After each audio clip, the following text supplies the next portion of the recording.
Jamaah yang semoga Allah rahmati dan Allah berkahi. Sesungguhnya kalimat barokah adalah kalimat yang paling sering diucapkan di dalam lisan kita. Bahkan sering pula kita mendengar kalimat itu disampaikan oleh teman-teman kita dan sahabat kita.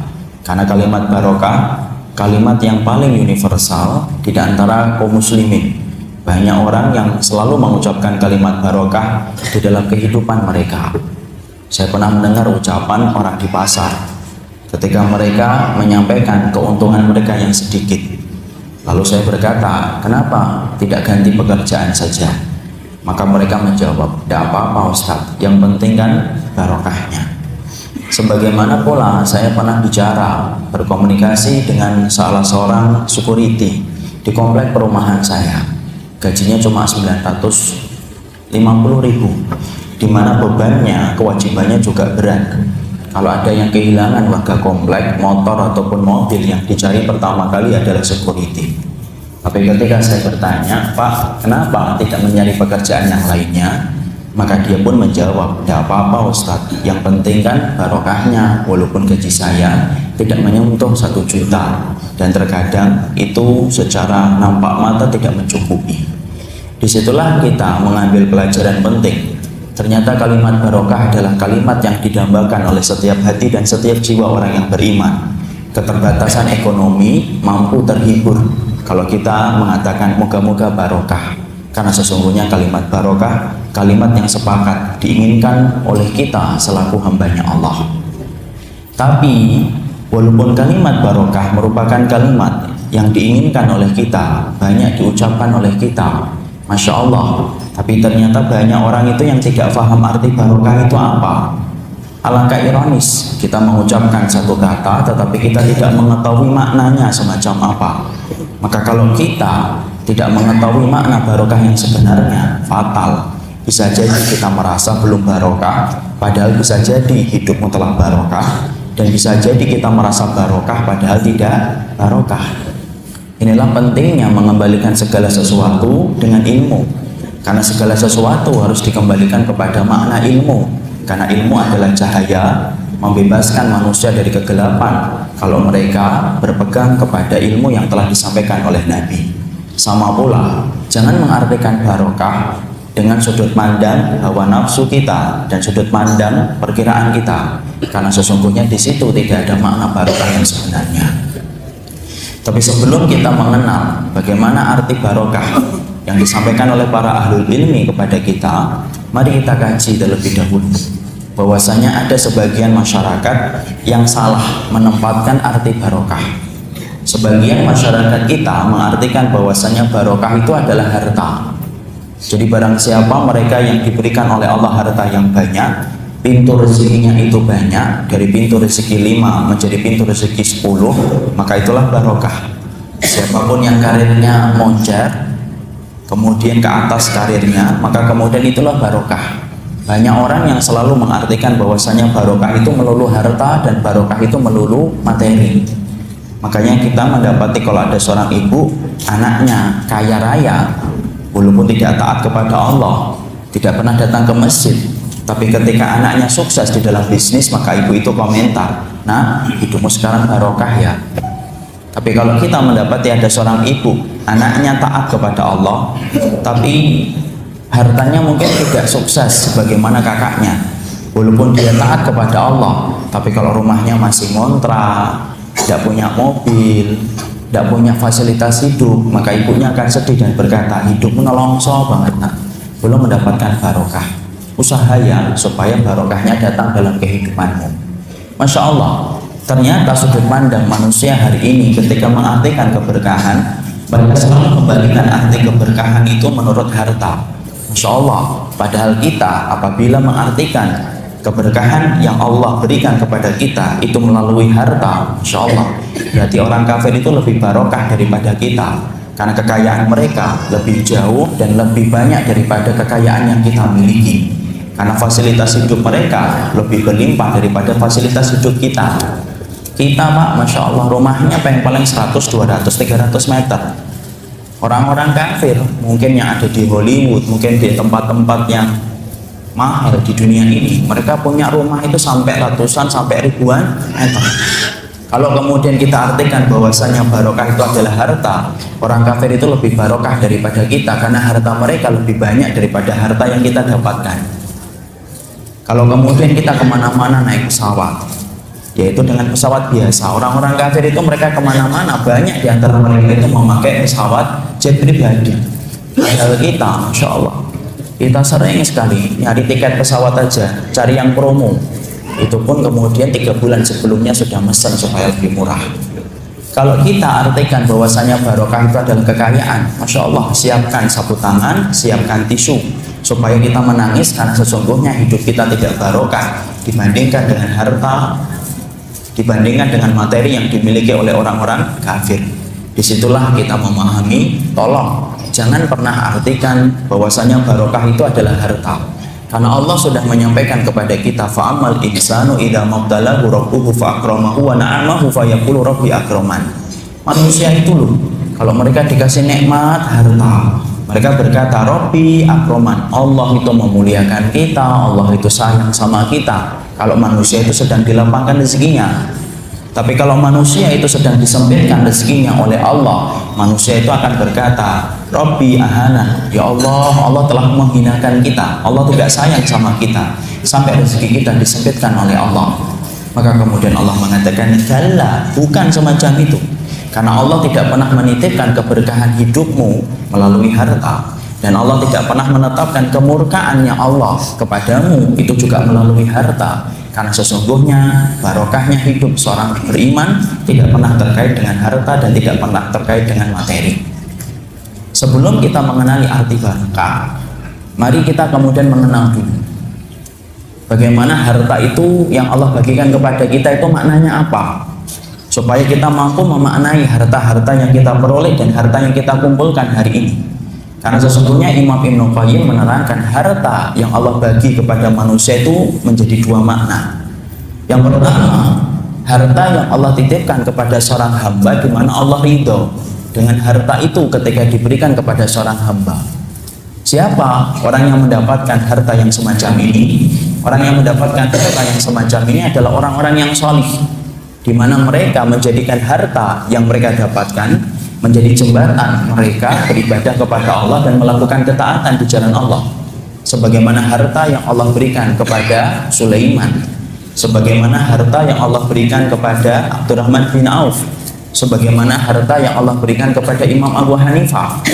Maka sesungguhnya harta ketika Allah berikan kepada orang yang solih, di mana orang yang solih menjadikan harta itu jembatan untuk mendapatkan kenikmatan di akhirat, maka harta itu adalah harta ridho. Makanya Masya Allah, harta itu disenangi, harta itu senang dimiliki siapa? Harta itu paling senang dimiliki oleh orang-orang yang solih.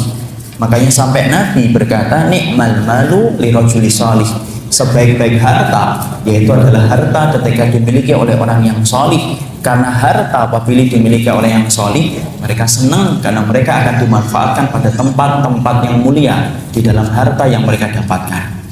Cuma makna yang pertama tidak terlalu banyak. Ada makna yang kedua. Makna yang kedua adalah Allah itu membagikan harta kepada manusia bukan karena Allah itu senang, tapi Allah itu membagikan harta kepada manusia, tetapi Allah itu membenci manusia yang Allah berikan harta itu. Inilah yang kemudian disebutkan oleh Allah di dalam surat Al-An'am 44. Falamma nasu ma dzukiru bihi fatahna alaihim abwaaba kulli syai'in hatta idza farihu bima utu akhadnahum baghtatan fa idza hum mublisun. Allah berfirman di atas arasy-Nya, kalau kami mendapati manusia itu melupakan tentang peringatan-peringatan yang kami telah tetapkan di dalam Al-Qur'an ataupun Al-Hadis. Jadi kalau Allah mendapati manusia itu lupa terhadap peringatan-peringatan yang Allah telah berikan kepada mereka, apa yang Allah lakukan? Allah tidak mengadab langsung, Allah tidak menyiksa langsung, sebagaimana keadaan umat sebelum Rasul. Mereka ngurangin timbangan, siksa. Mereka kemudian melakukan hubungan sejenis, Allah siksa, Allah timpakan adab untuk mereka. Tapi berbeda ketika turunnya Nabi dalam kehidupan kita. Perhatikan, Allah mengatakan falamma nasu ma dzukiru bihi. Kalau kami dapati manusia itu melupakan setiap kebenaran yang telah disampaikan oleh Allah dan Rasulnya, fatahna, kata Allah. Kami bukakan pintu-pintu kesenangan duniawi yang sebelumnya tidak pernah mereka dapatkan.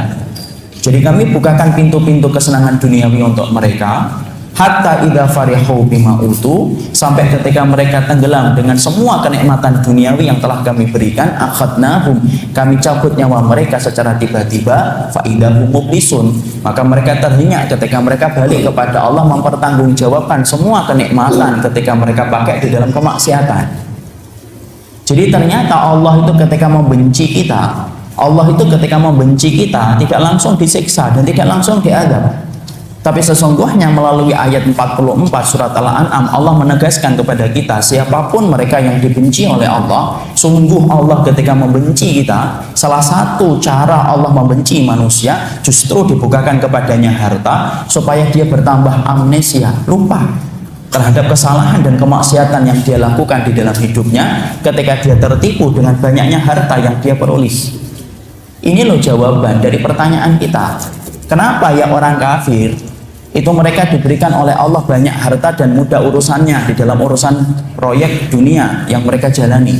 Bukan karena Allah itu cinta sama mereka, tapi orang kafir kalaupun ada di antara mereka yang dimudahkan dalam urusan-urusan dunia dan materi, Allah memang benci mereka. Allah timpakan kepada mereka harta yang banyak supaya mereka lupa terhadap banyaknya kenikmatan yang telah Allah berikan, supaya kelak adabnya paling pedih karena mempertanggungjawabkan detail setiap satu rupiah yang mereka pergunakan untuk bermaksiat kepada Allah. Inilah jawaban dari pertanyaan kita. Kenapa ya Ustadz ada orang yang datang ke dukun jualan bakso, tapi setelah pulang dari dukun baksonya laris, banyak pelanggannya. Ada seorang ikhwan jualan bakso, dia tidak pernah mau datang ke dukun, dia senantiasa bersandar kepada Allah. Setiap waktu adzan dia datang ke masjid, tapi baksonya nggak laku, harus buang bakso setiap malam. Bukan karena Allah itu ridho kepada yang pertama, kala Allah tidak pernah ridho kepada orang yang datang ke dukun dan menghamba kepada syaitan. Tetapi sesungguhnya Allah memberikan kemudahan bagi yang pertama, karena Allah itu membencinya ketika dia melakukan kemaksiatan ataupun kesyirikan. Allah bukakan pintu rezeki kepadanya supaya bertambah jauh bagaimana dia menyimpang dari jalan yang ditetapkan oleh Allah, supaya tambah banyak harta yang dia nikmati, tenggelam dengan kesenangan materi yang Allah berikan, supaya kelak ketika pada waktu di akhirat pedih azabnya. Karena sesungguhnya harta apabila membawa kemaksiatan itu azabnya pedih. Harta apa? Kalau halal hisabnya panjang, harta kalau haram azabnya pedih. Itulah harta. Makanya mereka akan terkena sebuah ayat, summa latus'alunna yauma idzin anin naim. Sesungguhnya kamu akan ditanya terhadap semua kenikmatan yang pernah kamu kecap dan pernah kamu regu dalam kehidupan singkat di dunia. Inilah jawaban dari pertanyaan kita. Kenapa ya ada karyawan yang sering bohong, berdusta, zalim, tapi ternyata di dalam kantornya karirnya cepat naik, tetapi ada karyawan yang baik, jujur, amanah, tidak penjilat dan tidak mencari muka kepada atasannya, tetapi Masya Allah ternyata dia tidak kemudian karirnya itu naik. Bukan Allah itu senang sama yang pertama, enggak. Allah itu benci sama yang pertama ketika dia zalim, tidak amanah, hanya mencari muka di dalam pekerjaannya, supaya dengan banyaknya harta dan karir yang cepat ketika dia dapatkan, semakin lupa dia untuk bertobat kepada Allah dan lupa untuk kembali kepada Allah. Inilah jawaban dari pertanyaan kita. Kenapa ya ada artis mengumbar auratnya? Kita doakan semoga mereka mendapatkan hidayah. Tapi ketika mereka membuka auratnya, ketika mereka memperlihatkan lekuk tubuhnya, laris dicari di mana-mana, dijadikan iklan di mana-mana. Senyum saja dikontrak iklan, Pak. Padahal Bapak senyum tidak ada yang kontrak Bapak. Ya? Itu bukan karena Allah itu ridho kepada mereka yang bermaksiat sampai senyumnya itu mahal, enggak. Allah jadikan dia gampang untuk mendapatkan materi, hanya senyum saja dikontrak ratusan juta, bukan karena Allah ridho kepada mereka dengan perbuatan mereka mengumbar kemaksiatan, tetapi Allah membencinya. Dan cara Allah membenci kita itu apa? Yaitu adalah Allah lapangkan kepada kita harta, tapi harta itu bertambah kemaksiatan kita. Inilah yang dikatakan oleh Rasulullah SAW dalam sebuah hadis yang sahih, "Idza ra'aitallaha yu'til 'abda 'ala ma'asihi fa'lam annahu istidraj."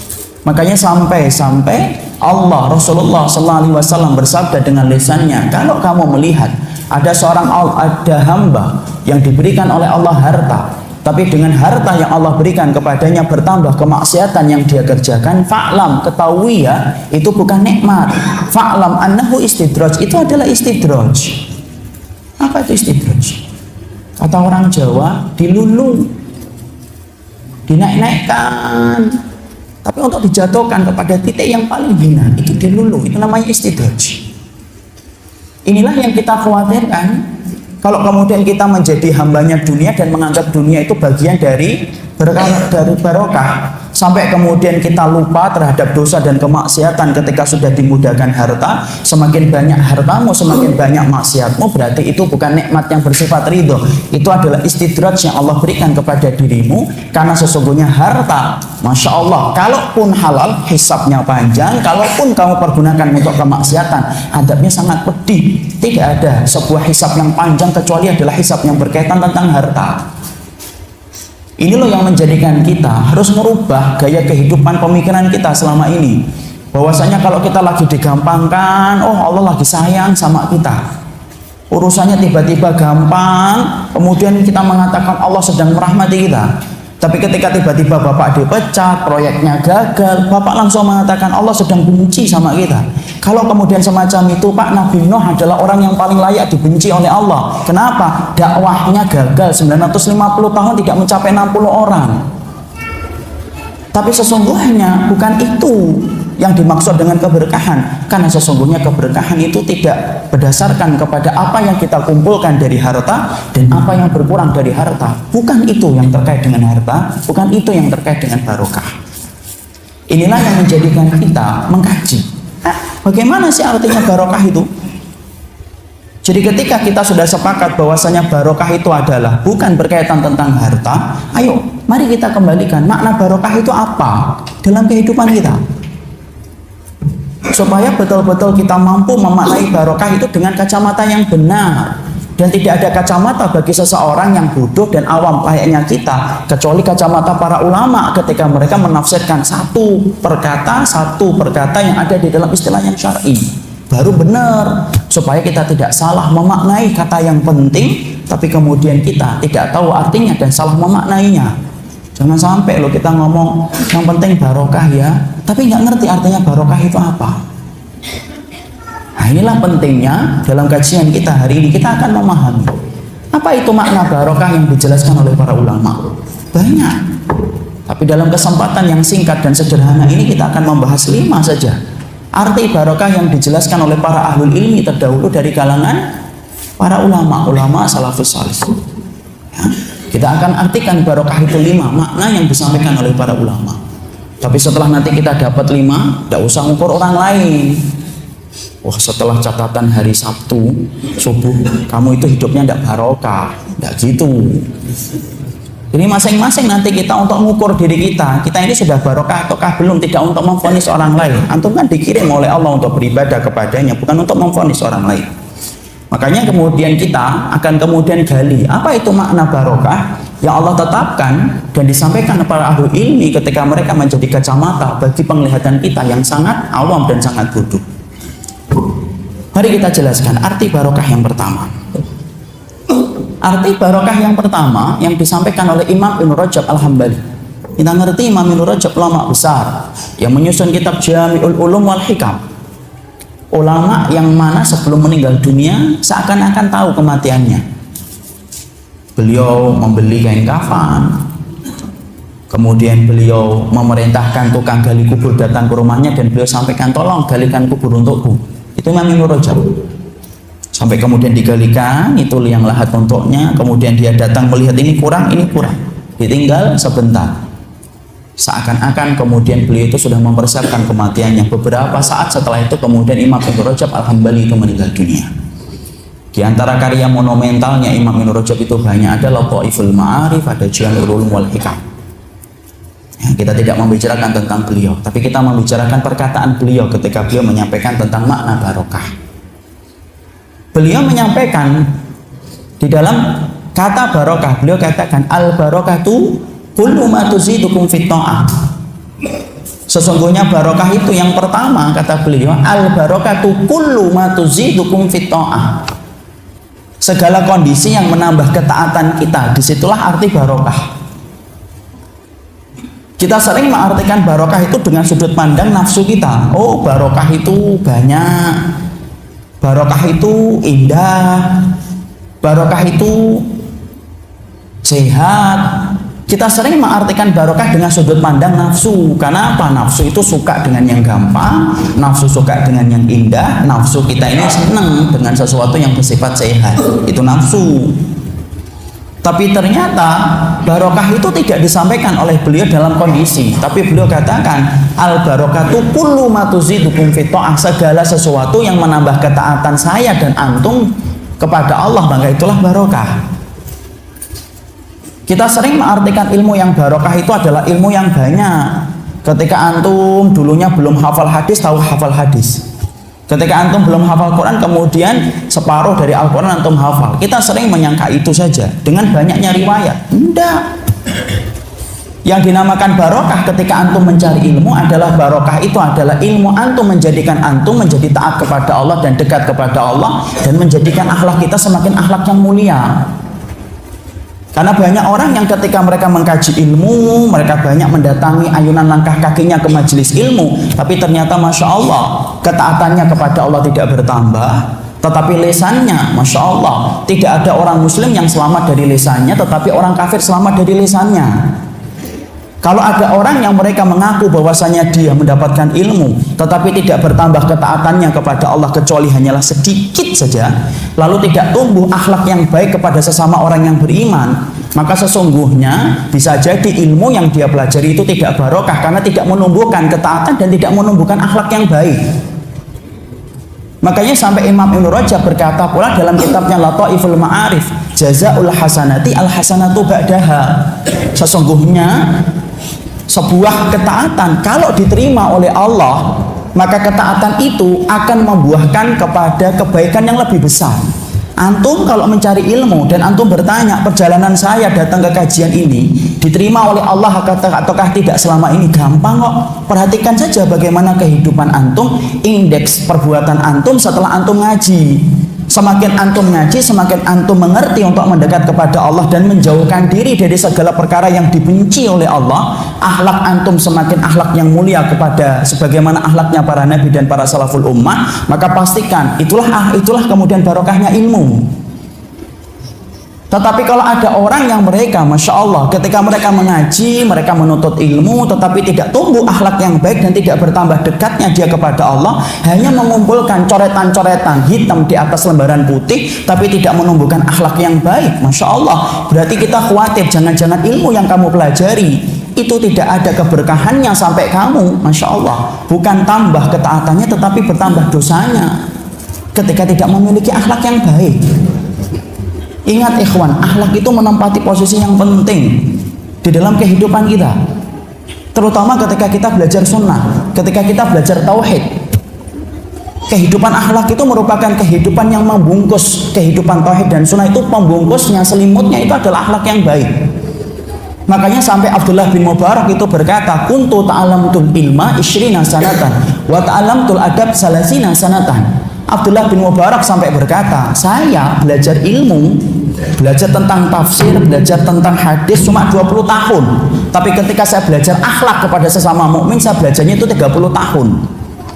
Cuf, Abdullah bin Mubarak ini seorang tabi'in yang dikenal paling mirip dengan kehidupan para sahabat. Anaknya Mubarak, seorang budak yang begitu salihnya, yang menjaga perutnya dari manggis-manggis yang haram, sampai bertemu dengan putri sang qadhi yang terkenal dan menikah. Lahirlah anak yang luar biasa bernama Abdullah bin Mubarak.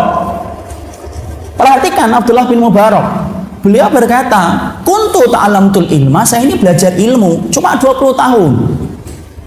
20 tahun. Tapi ketika saya belajar tentang adab, belajar tentang akhlak, saya belajarnya 30 tahun. Sama pula ketika Ruwayyim berkata, ini dinukil riwayatnya dalam satu asar yang sahih dalam kitab Mawsu'atul Adab al-Islamiyah al-Murattabah ala hurufil hijaiyah Abdul Fathi Said Nadan.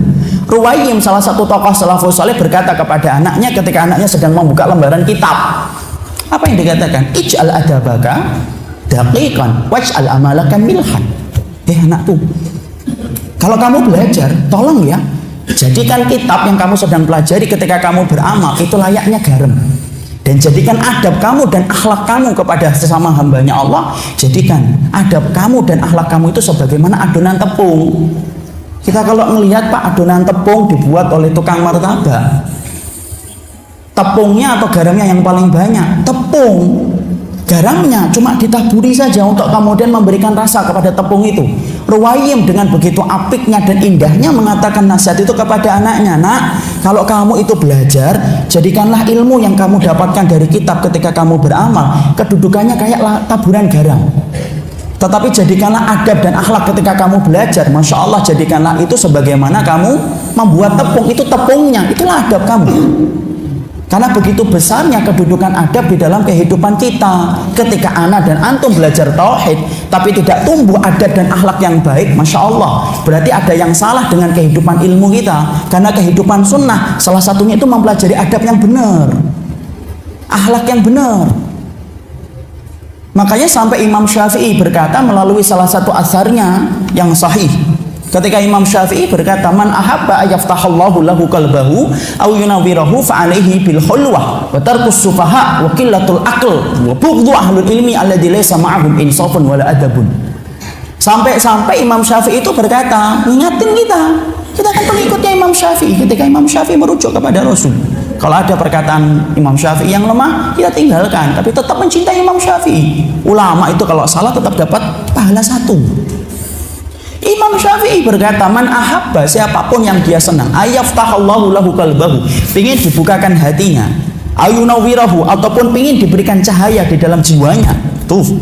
Kalau ingin dibukakan hatinya oleh Allah, ingin kemudian diberikan cahaya oleh Allah ke dalam jiwa saya dan jiwanya bapak-bapak, maka Imam Syafi'i memberikan apa yang harus dilakukan. 1, khulwah, seringlah berdoa dengan Allah itu di tengah kegelapan malam ketika banyak orang tertidur lelap jadi bangkai di hadapan Allah pada sepertiga malam. Khulwah, jangan banyak-banyak sama orang tapi meninggalkan kesendirian kita bersama Rabb kita.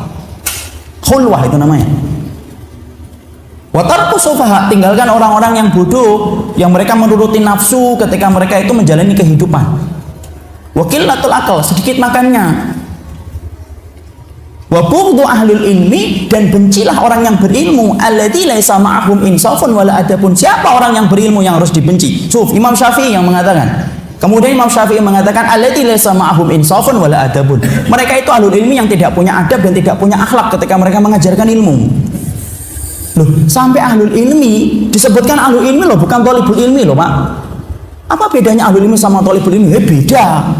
Ahlul ilmi itu sudah hafal ribuan hadis, sudah hafal Quran, mengerti tentang usul fikih, betul-betul paham benar, bukan hanya 1 tahun 2 tahun, bukan hanya 10 tahun dia belajar, puluhan tahun. Itulah ahlul ilmi. Sampai Imam Syafi'i berkata, kalau kamu mendapatkan ahlul ilmi tidak punya akhlak dan tidak punya adab yang benar, tinggalkan, karena itu akan memadamkan cahaya di dalam jiwamu. Saking pentingnya masalah adab dan akhlak. Disinilah kita memahami, Masya Allah, kalau kemudian kita belajar, Pak, kalau kita ingin bertanya, ilmu yang saya pelajari ini barokah ataukah tidak, maka harusnya kita bertanya, ilmu kamu menumbuhkan ketaatan dan kebaikan atau enggak? Karena ilmu bagaikan tunas yang ditaruh di dalam tanah, kemudian ditaruh di dalam tanah, tumbuh pohon-pohon yang indah, manis buahnya. Setiap orang yang lewat merasakan manfaatnya. Itu ilmu yang barokah. Setiap orang yang lewatin antum setelah antum berilmu, dia nyaman sama antum. Kalaupun dia salah, antum ngerti bagaimana memperlakukan orang yang salah dengan kelembutan. Kalaupun dia benar, antum jadikan dia paten merujuk kepada Allah. Nyaman dia sama antum. Tapi kalau ilmu tidak barokah itu bagaikan tunas yang ditaruh di dalam tanah yang tumbuh pohon-pohon yang berduri, di mana buahnya itu buah yang masam. Setiap orang lewat terluka. Kalau kita ngaji tapi setiap orang yang lewatin kita terluka dengan perbuatan kita dan sikap kita, Masya Allah, anak khawatir kepada diri anak sendiri dan khawatir kepada kita semuanya. Jangan-jangan ilmu kita tidak barokah sampai orang itu nggak nyaman, sampai orang itu terluka dengan sikap kita dan terluka dengan perkataan kita. Ya, karena banyak kan kita mendapati, saya banyak kajian di Jakarta sering sekali mendapati pertanyaan, Yang terakhir 1 pekan yang lalu mendapati Ustadz, saya kenalan dengan seorang ikhwan, saya ingin untuk dekat dengan dia karena dia ngajinya lama. Tapi Masya Allah ya Ustadz, saya menuruti apa yang dikatakan oleh Allah untuk bersama dengan orang yang solih. Saya anggap dia solih, tapi kenapa ya setiap saya bersama dia, saya tidak pernah merasa nyaman.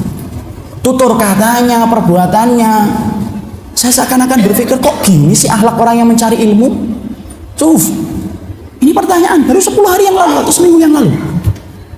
Kalau kemudian kita semacam ini, Masya Allah, berarti kemudian ada yang salah dengan kehidupan ilmu yang kita pelajari. Kenapa? Ketika tidak menumbuhkan akhlak yang mulia.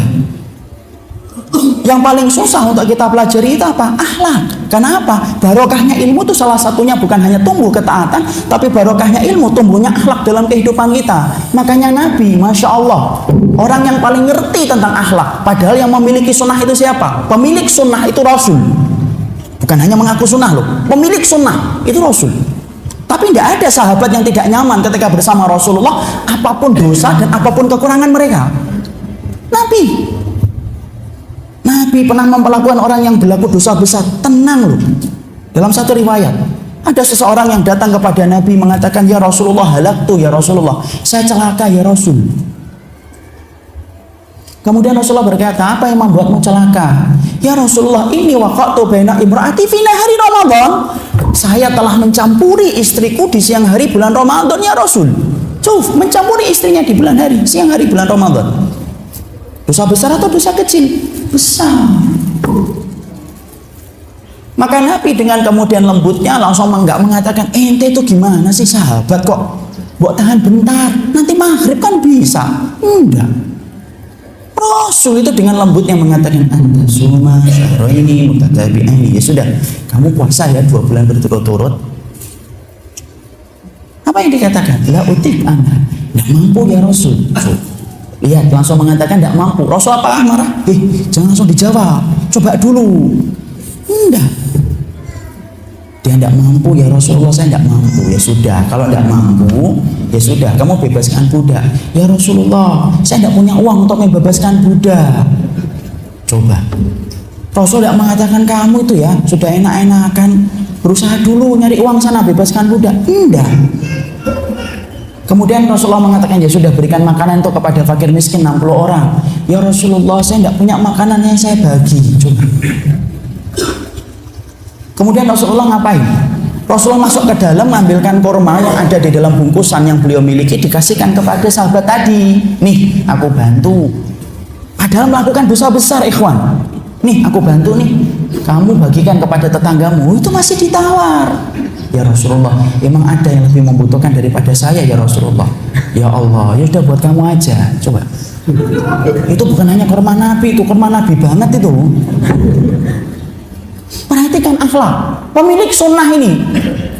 Pemilik sunnah, siapa pemilik sunnah dalam kehidupan sunnah kita mengikuti Rasul? Nabi, bukan fulan, Rasul. Tapi perhatikan akhlaknya Rasulullah SAW. Sampai kemudian Arab Badui yang kencing di masjid, ikhwan. Dosa besar atau dosa kecil? Dosa gede. Kencing di masjid, apalagi dengan niat untuk ihanah, apalagi dengan niat untuk merendahkan masjid, itu istihza, itu bisa menyebabkan kekufuran itu. Kalau kemudian sampai dia menghalalkan perbuatan itu, besar itu. Tapi Nabi ngerti, yang kencingnya Arab Badui. Ketika para sahabat akan kemudian mengambil pedang, Rasulullah mengatakan, da'uhu, biarkan dulu, jangan diganggu. Kata Syekh Utsaimin apa ini? Rasulullah itu menunjukkan kematangan beliau. Karena kalau lagi kencing diganggu, apa yang terjadi, ikhwan? Kencingnya kemana-mana.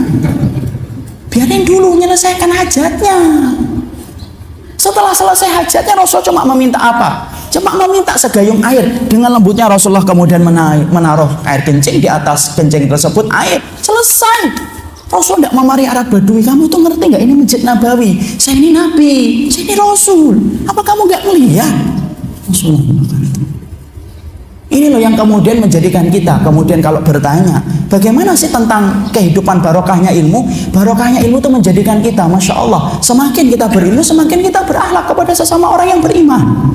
Kalau ana dan antum dibenci karena akhlak itu musibah. Kenapa? Tidak ada orang yang kemudian solih itu yang dibenci karena akhlak. Kenapa? Kesolihan itu berbanding lurus dengan akhlak yang mulia.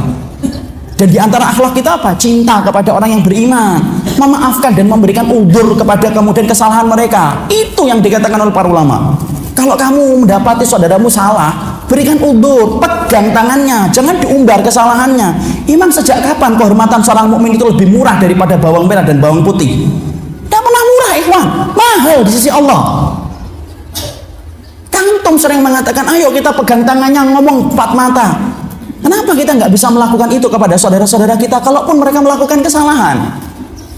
Kalau memang kita memiliki keberkahan atas ilmu, harusnya orang ketika duduk sama antum nyaman, sebagaimana nyamannya tetangga Hasan Al-Basri, nyaman sama dia. Sampai kemudian rumahnya digencingi sampai 11 tahun oleh orang Yahudi, Hasan Al-Basri itu tetap tenang. Kemudian ketika Yahudi itu menengok Hasan Al-Basri, ketika Hasan Al-Basri sakit, Masya Allah, sakit, maka kemudian Yahudi itu berkata, loh ini tetesan dari saya ya? Iya. Ini apa? Najis. Sudah berapa tahun? 11 tahun. Masya Allah, 11 tahun sabar. Yahudi itu masuk Islam, ikhwan. Karena sesuatu yang paling berat ketika ditimbang oleh Allah itu apa? Sesuatu yang paling berat ditimbang oleh Allah itu bukan sedekah antum kelak. Asqalu syai'in fil mizani al-khuluq al-hasan. Sesungguhnya yang paling berat ketika ditimbang oleh Allah itu apa? Akhlak yang baik. Orang itu sering berkoar-koar semangat ketika membicarakan akhlak dalam majelis ilmu. Keluar dari majelis ilmu, hilang akhlaknya. Ketemu di pinggir jalan dan negur sapa. Mana barokah ilmu antum kalau sampai menjadikan antum setelah berilmu, hati antum itu benci, membara kepada orang yang beriman. Ini yang kita khawatir, jangan-jangan kita tidak barokah. Karena para ulama barokah. Saya pernah sampaikan kan sering kisah ini. Malik bin Dinar saja, maling aja bisa taubat kok. Disebabkan karena kelembutan Malik bin Dinar rahimahullahu ta'ala. Malik bin Dinar bisa memberikan taubat kepada seorang maling. Kenapa? Akhlak yang mulia.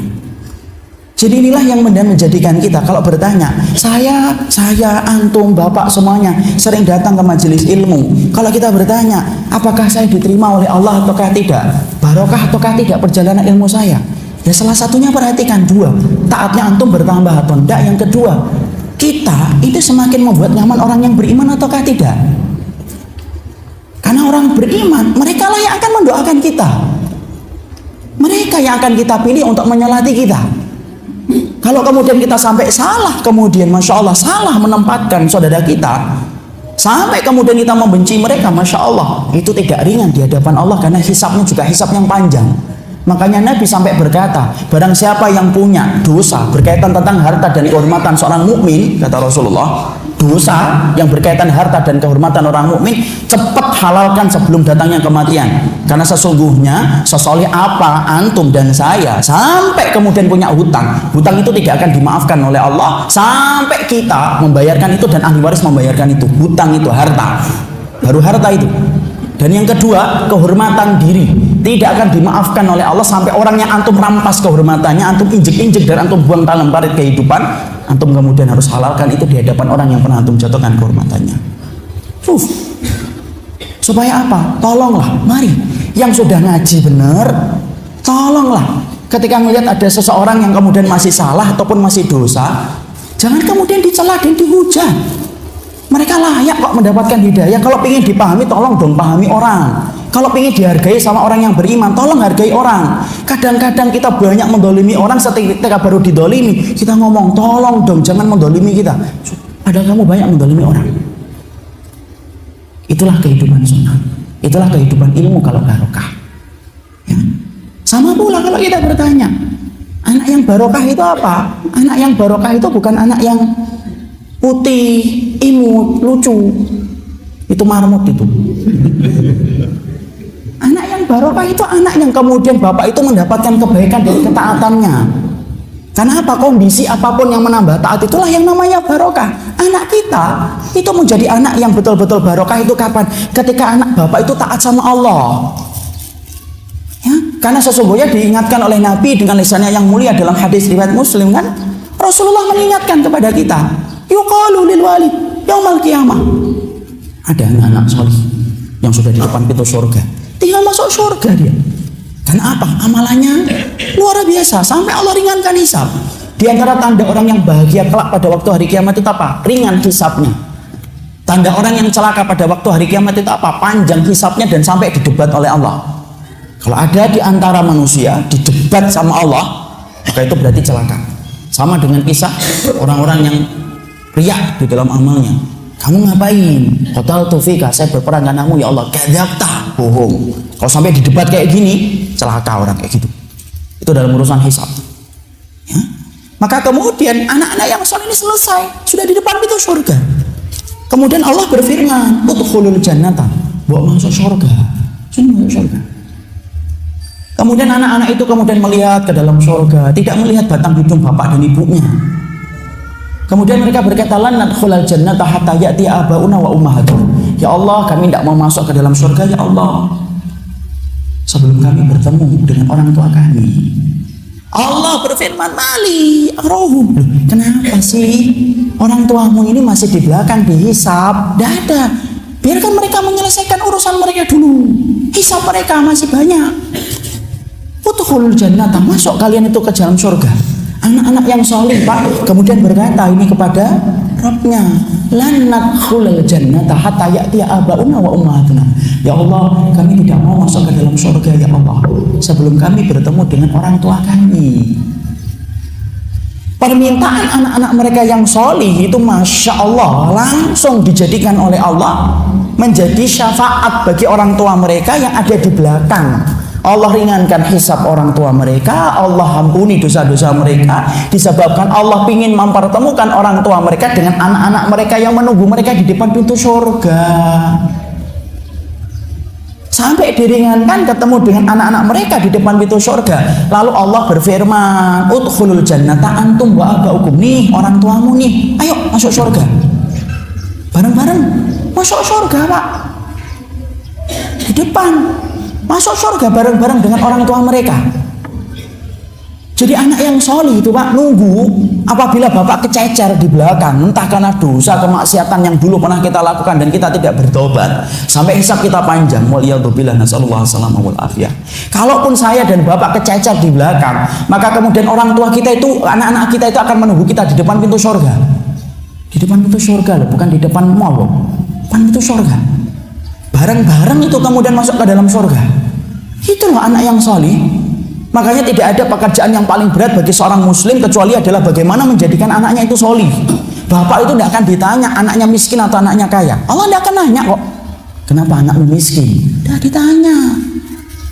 Bapak tidak akan pernah ditanya kalau kemudian anak bapak itu pintar atau tidak pintar. Allah tidak akan nanya, kenapa anakmu pintar, anakmu tidak pintar. Allah tidak akan nanya. Tapi Allah itu akan nanya, kenapa anakmu itu tidak taat sama diriku? Kenapa anakmu tidak taat sama Rasulku? Itu ditanya oleh Allah. Kalau anak itu sampai durhaka kepada Allah dan Rasulnya disebabkan karena orang tua mereka tidak pernah mendidik iman dan tauhid, bapak yang kececeran nanti di belakang. Kalaupun bapak lebih dulu masuk surga, maka akan ditahan oleh Allah disebabkan kita melalaikan kewajiban kita kepada sang anak. Tidak ada perniagaan yang paling berharga kecuali anak yang soleh Pak, karena itulah barokahnya anak. Sampai Imam Qurtubi mengatakan, laisa hunaka syai'un aqarru li ainil bashar illa yajidu auladahu muti'ina lillahi azza wa jalla.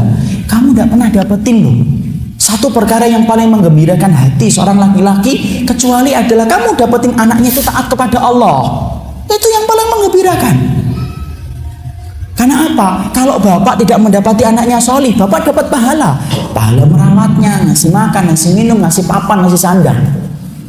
Tapi tidak mendapatkan pahala dari kesolihannya. Dan ingat loh, kalau anak kita tidak solih gara-gara kelalaian kita, yang rugi siapa? Kita Pak. Kalau kita nanti berkalang tanah terbujur kaku di alam kubur, anak kita tidak solih, tidak kenal sunnah, tidak kenal tauhid, kemudian dia tidak paham ibadah, minum yang khamr, membuka aurat sampai kelihatan detail-detail lekuk tubuhnya, dia mengatakan, ya Allah ampunilah kedua orang tua aku. Apakah diterima oleh Allah? Tidak bisa lah. Dosa itu menghalangi doa sebagaimana mendung itu menghalangi mentari. Ya Allah ampunilah, ditutup pintu langit oleh Allah. Kenapa? Dosanya terlalu banyak. Coba, makanya sampai Rasulullah SAW kemudian katakan, idza mata ibnu Adam in qata amaluhu illa min salasin. Sesungguhnya anak Adam kalau mereka itu meninggal dunia terputus segala amal solehnya kecuali apa? 3 yang disebutkan oleh Nabi, waladun salihun. Nabi menyebutkan waladun, anak solihun yang solih, memberikan kata sifat. Kenapa? Tidak semua anak itu mendoakan orang tuanya diterima oleh Allah. Kalau mereka itu berdosa, minum khamar, melakukan perkara-perkara yang salah, karena mereka tidak mau belajar, itu yang akan menghalangi doa mereka. Kasihan diri kita kelak, Pak. Kalau kita terbujur kaku, kita mengharapkan doa dari anak-anak yang telah kita pelihara dari mereka lahir sampai mereka besar, tapi apalah daya, doa itu tidak pernah mampir dalam kehidupan barzah kita, gara-gara anak kita itu tidak pernah kita ajarin yang benar ketika hidup menjadi hambanya Allah. Ya, makanya Masya Allah, anak yang barokah itu kapan? Anak yang barokah itu anak yang taat, itu yang paling berharga. Kalau anak bapak pinter atau tidak pinter, ingat Pak, Allah itu membagi akal itu sebagaimana Allah membagi hujan. Ada anak kita yang pinter banget, alhamdulillah, yang menghafalkan cepat, alhamdulillah. Kalau ada anak kita yang menghafalnya lama, tolong jangan dibenci anak itu kalau dia sudah berusaha.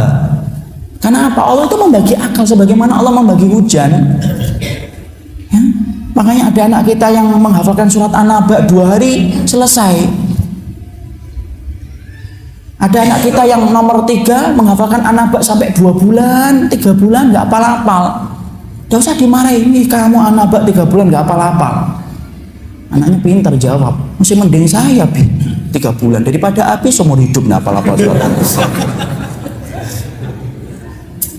Kalau anak kita pintar, anak kita kemudian tidak pintar, Pak. Kalau sudah berusaha, jangan salahin anak. Allah itu membagi akal sebagaimana membagi rezeki. Tapi tolong perhatikan iman anak kita. Karena apa? Iman anak kita itulah yang akan bermanfaat bagi orang tuanya. Inilah anak yang barokah. Kalau kemudian anak kita solid, ditambah pintar, ditambah putih, imut, lucu, ya Masya Allah, syukur. Kalau kemudian anak kita tidak semacam itu, ya sabar. Memang perahu dalam kehidupan itu cuma 2 kok. Karena apa? Angin tidak pernah bertiup sesuai dengan kehendak hati. Ya kita pengennya si anak kita lucu, imut, disenangi banyak orang. Itu kan keinginan kita. Hidup kan bukan miliknya kita. Hidup itu kan miliknya Allah. Kita tinggal menjalani sebagai hambanya dan pelakon kehidupan. Sama pula kalau kita bertanya, apakah barokah itu sehat? Kata siapa barokah itu sehat? Kalau barokah itu ditentukan hanya sehat, Pak, Masya Allah, berarti Nabi yang paling kasihan itu siapa? Nabi Ayub. Dia barokah hidupnya, sakit kok.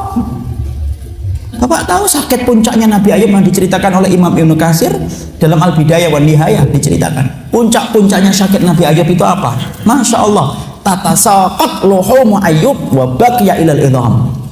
Sesungguhnya ketika Nabi Ayub itu puncak-puncaknya sakit, maka kemudian dagingnya itu protol ya, jatuh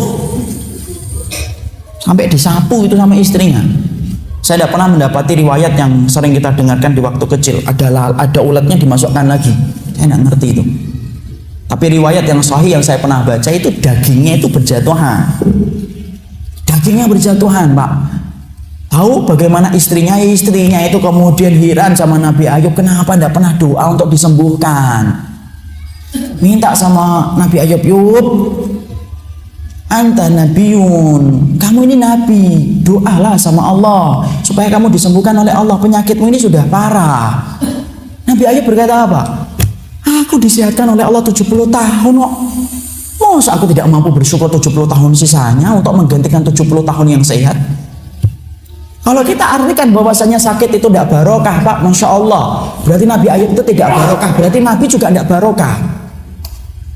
Kenapa? Nabi, Pak, kalau sakit, dalam riwayat Muslim, Nabi itu kalau sakit dijadikan sakitnya 2 kali sakitnya kita. Wa inilah aku kama yu'aku bihi rajulaini minkum. Kata Rasulullah, sesungguhnya saya itu kalau kemudian sakit 2 kali sakitnya kalian. Kalau demamnya bapak 37, 36, 38, kalikan 2, itulah demamnya Nabi. Kalau bapak migrain itu betul-betul kenceng ketika vertigo datang, itu kalikan 2, itulah sakit kepalanya Rasul yang sampai diikat dengan kain. Kenapa sih Rasulullah? Kenapa kemudian Nabi Ayub diberikan oleh Allah sakit semacam itu untuk menunjukkan kepada kita bahwasanya orang yang dikasih oleh Allah sakit itu belum berarti dia tidak barokah. Kadang-kadang kan kita sinis sama orang, kamu itu ya habis liver DB, habis DB, tipes, besok apa lagi kamu sakit ini? Banyak dosa kamu itu. Belum tentu. Kata siapa? Bisa jadi karena dia salih kemudian Allah memberikan semacam itu. Kenapa? Supaya gugur Pak, rontok dosa-dosanya. Supaya kelak ketika dia menghadap kepada Allah itu ringan. Kenapa? Sudah digugurkan dosa-dosanya. Makanya orang yang sehat itu nanti iri sama orang yang sakit. Mana dalil yang sah? Kita ambilkan sebuah dalil yang sahih. Ya waktu ahlul afiyati antum bil maqarid. Kelak pada waktu hari kiamat Allah itu kemudian membagi manusia itu jadi dua.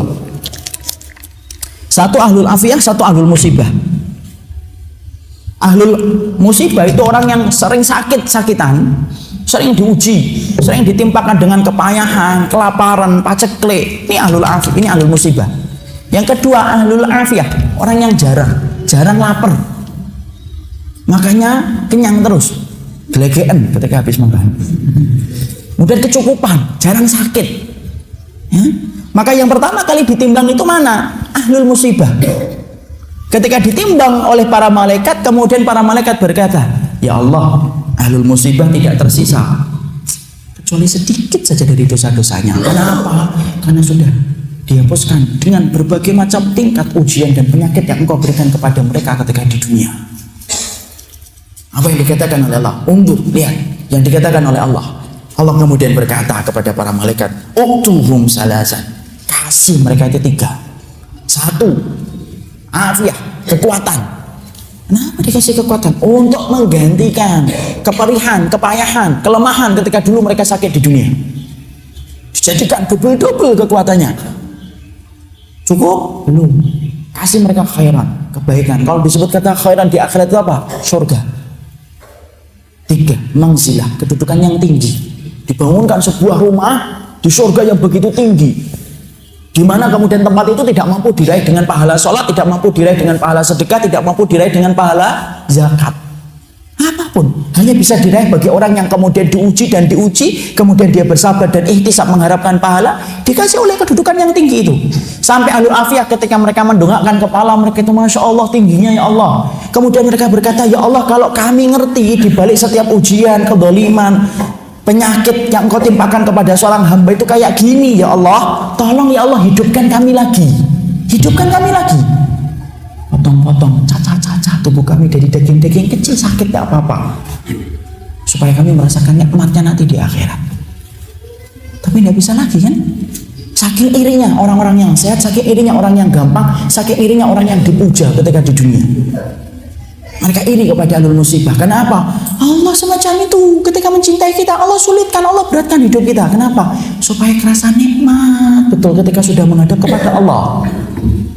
Itulah barokahnya orang yang sakit. Kalau kita Pak gampang nikmat, justru kita khawatir. Jangan-jangan nikmat di dunia ini Allah segerakan untuk kita di dunia, nanti tidak tersisa lagi di akhirat. Makanya kenapa orang yang beriman itu ujiannya berat? Supaya ketika betul-betul dia berat merasakan ujian itu, nanti ketika dia meninggal betul-betul rehat dia. Bapak kalau kemudian lama berdiri, duduk itu kerasa nikmat atau tidak? Kerasa nikmat.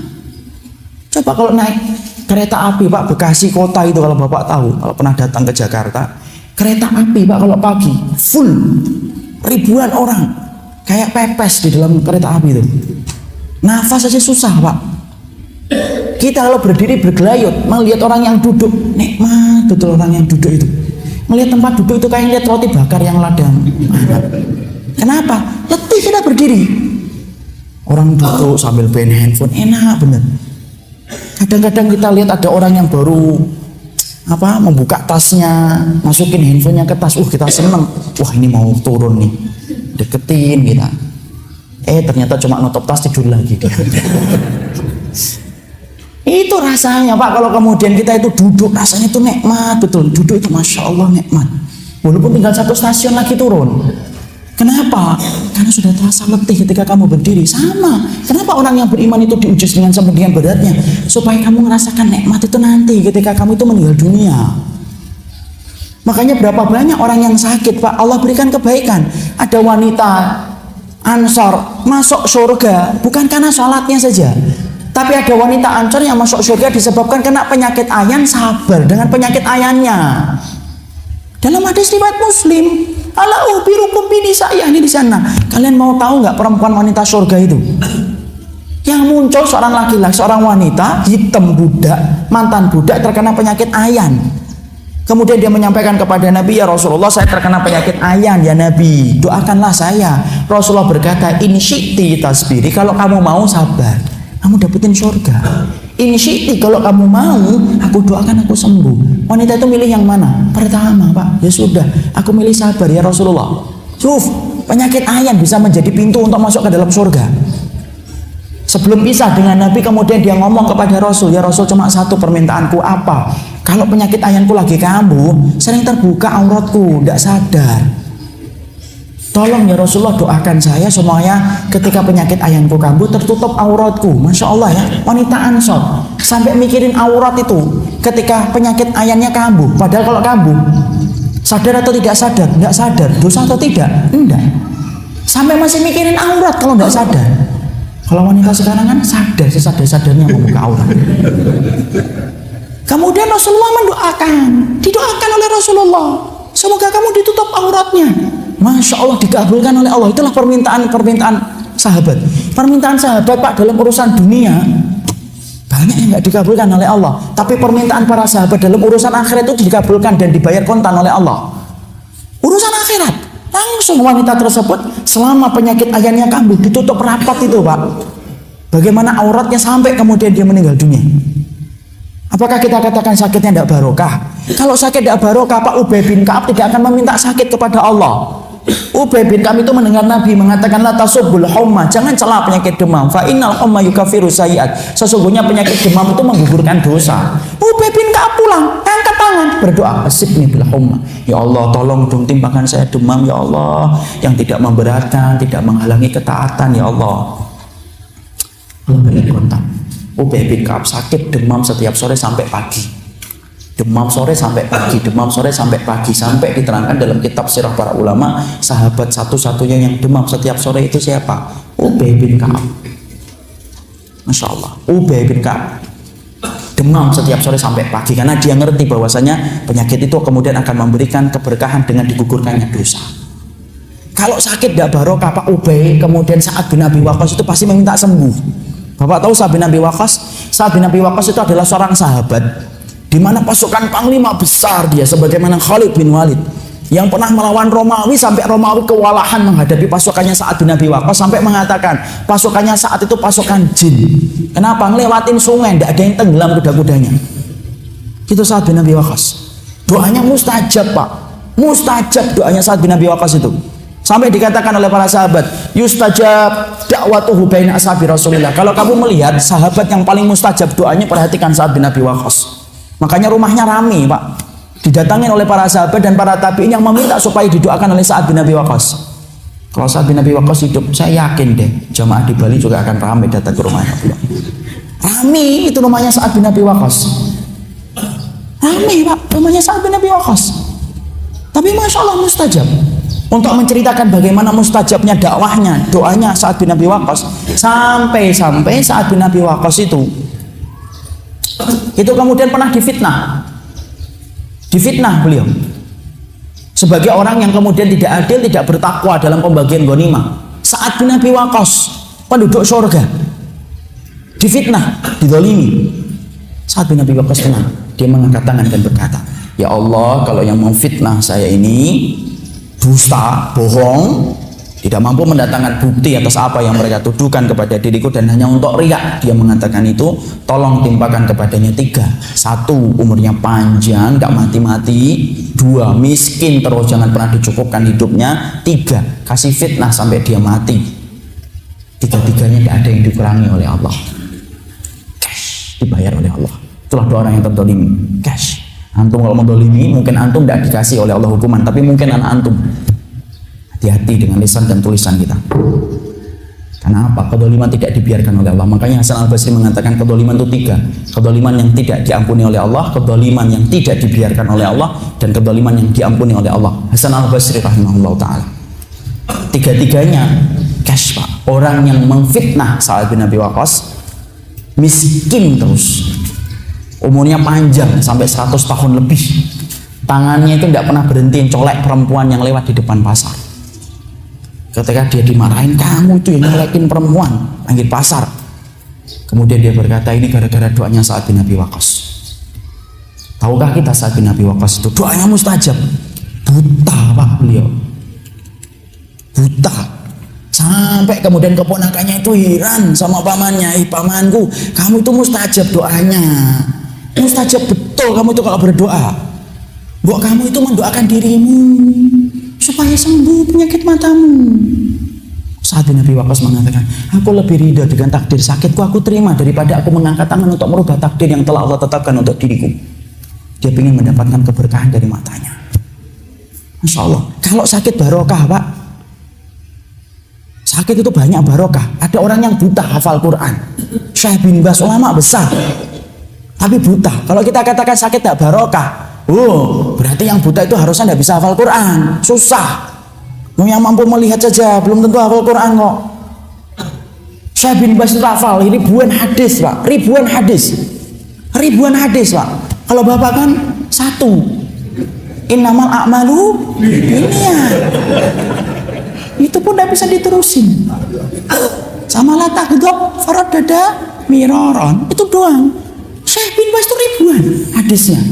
Saya punya seorang ustadz namanya Ustadz Awaluddin Batubara rahimahullah, Allah yarham, meninggal dunia. Orang Batak, orang Medan, hafal Quran Pak. Hafal Quran, Masya Allah. Hafal Qurannya itu banyak orang yang buta hafal Quran memang. Tapi hafalan Qurannya itu luar biasa. Beliau itu hafal Quran itu sampai nomor ayat. Nomor ayat Pak. Jadi kalau kita kemudian siang itu kita belajar di Fakultas Syariah, kemudian pagi sampai sore kita nyetor hafalan, habis subuh kita nyetor hafalan. Kalau Ustaz Awaluddin itu kemudian duduk di tempat imam kayak gini, kita nanti dekat sama beliau. Kita mengucapkan salam sudah ketahuan. Oh ini Umar Mita, ini akhi Umar Mita, ini akhi fulan, ini akhi fulan. Nanti kalau kita ngafalin satu lembar Pak, kemudian nanti dia mengkoreksi hafalan kita. Itu mengkoreksinya dengan nomor ayat. Tadi ayat 51 antum salah. Ayat 57 antum salah. Nomor ayat Pak. Padahal menghafalkan nomor ayat itu susah atau tidak? Susah.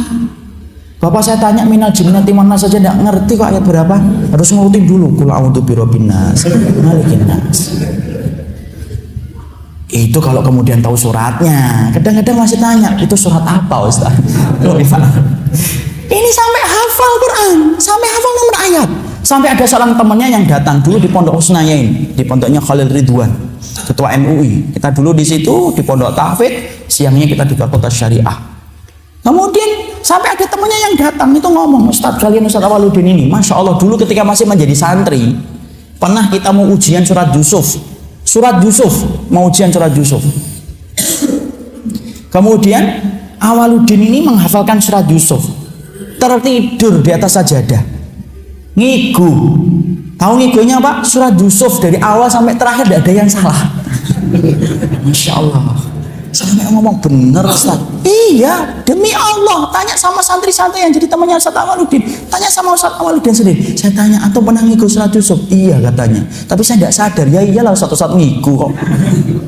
Surat Yusuf dari awal sampai terakhir tidak ada yang salah. Kemudian bangun, duduk kembali. Kemudian mau murojaah lagi. Ditanya sama teman-temannya, ngapain Din? Mau menghafal surat Yusuf. Alah Din. Oh tadi kamu ngigo aja bener, tidak ada yang salah, apalagi apa terjadi. Buta Pak.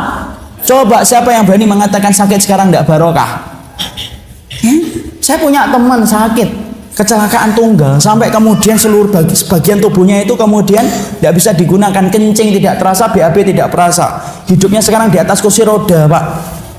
Tapi apakah dia pernah menyesali takdir? Tidak. Dia jatuh karena menghindari lubang di jalan. Sekarang orangnya itu di Boyolali itu kemudian separuh badannya itu lumpuh, tapi tidak pernah itu nangis, tidak pernah kemudian dia merasa menyesal pulang dari dakwah itu, tidak pernah nyesal itu kemudian yang ngundang ini gara-gara diundang pengajian sih, tidak, sampai sekarang masih khidmah kepada dakwah. Maka kemudian Masya Allah, jangan katakan bahwasannya barokah itu adalah sehat. Ada yang sehat barokah kapan? Ketika sehatmu menambah taat. Tapi ada orang yang mereka itu diberikan sakit oleh Allah, sakitnya pun barokah. Kenapa? Barokah itu ditentukan bertambahnya ketaatan kita di jalan Allah. Sama pula kita sering menyangka barokah itu indah panorama. Kata siapa? Gemah Ramah Lojinawi. Kata siapa? Bali indah, Lombok indah, Hawaii lebih indah lagi. Coba bandingkan dengan Mekah dan Madinah. Lebih indah mana? Lebih indah Hawaii, lebih indah Lombok. Wong di Mekah dan Madinah itu, masya Allah sejauh mata memandang gersang kok Pak. Kita melemparkan biji sawo yang tumbuh korma, tidak bisa tumbuh di sana. Tapi masya Allah kalau kita ditanya mana jengkal tanah yang paling Allah ridhoi dan paling Allah cintai di atas muka bumi ini, Mekah dan Madinah Pak, nomor 1 dan 2-nya. Nomor 3-nya Syam, nomor 4-nya Yaman. Barokah itu. Allah mampu nggak menjadikan Mekah dan Madinah itu menjadi kota yang paling adem, paling enak, paling subur, paling bening airnya, gampang, kecil itu bagi Allah. Tapi Allah ingin memberikan pelajaran kepada kita. Apa yang kamu pandang buruk belum tentu buruk di hadapan Allah. Makanya kota Mekah itu saking Allah meridhoinya, sampai kemudian Allah tidak biarkan Dajjal nanti masuk mati kota Mekah. Saking Allah meridhoi kota Madinah, Rasulullah mengatakan ala angqabil madinati malaikatun yahfadunaha. Di atas kota Madinah itu para malaikat itu berdesak-desakan untuk menjaga kota Madinah. Salatnya Bapak 100 kali lipat di Masjidil Haram daripada salat di sini. Karena barokahnya menambah ketaatan. Syam, barokah atau tidak? Barokah Pak. Walaupun hari ini hancur luluh lantak, nyari makan itu susah. Nyari makan itu susah kalau di Syam. Ya? Sejauh mata memandang bangunan itu hancur luluh lantak. Tapi masya Allah, mana kota yang barokah itu? Syam itu kota barokah. Saking barokahnya kota Syam, kelak Nabi Isa diturunkannya di mana? Bukan di sini, diturunkannya itu di Syam. Menjelang subuh di Menara Bayda, Menara Putih di Damaskus. Itu menunjukkan apa? Keberkahan adalah apapun yang menambah ketaatan kita di jalan Allah. Jadi tolong pahami, istri kita, keluarga kita, handphone kita, mobil kita, rumah kita, kalau kita bertanya, ini barokah atau istidraj ya? Ya lihat saja. Yang kamu lihat itu lebih banyak ketaatan atau dosanya. Kalau mobil kita tanya mobil saya barokah atau tidak? Ya gampang Pak. Roda mobil antum lebih banyak berputar ke tempat-tempat yang Allah ridhoi atau tempat-tempat yang Allah benci. Selesai itu. Maka itulah makna barokah. Yang pertama. Yang kedua, sudah jam 7 Mas. Ya apa-apa, yang penting barokah insyaallah. Yang kedua, 3 dan keempat dan yang kelima ya nanti kita bahas insyaallah. Kalau ada sumur di ladang pastilah kita bertemu kembali. Jadi yang pertama, barokah itu dikatakan oleh Imam Ibn Rajab Al-Hambali, kullu ma tuzidukum fit ta'ah, apapun yang menambah ketaatan kita di jalan Allah, maka itulah yang dimaksudkan dengan barokah. Yang kedua, 3 dan 4 apa Ustaz? Jawabannya sabar. Karena kalau kita tidak akan mungkin dapat barokah kalau tidak sabar. Di sabar insya Allah, moga-moga kita bisa kaji insya Allah lebih lanjut dan lebih panjang. Ini yang dapat saya sampaikan dalam pertemuan kali ini, karena sudah satu persatu tadi ada yang izin. Saya orangnya sensitif.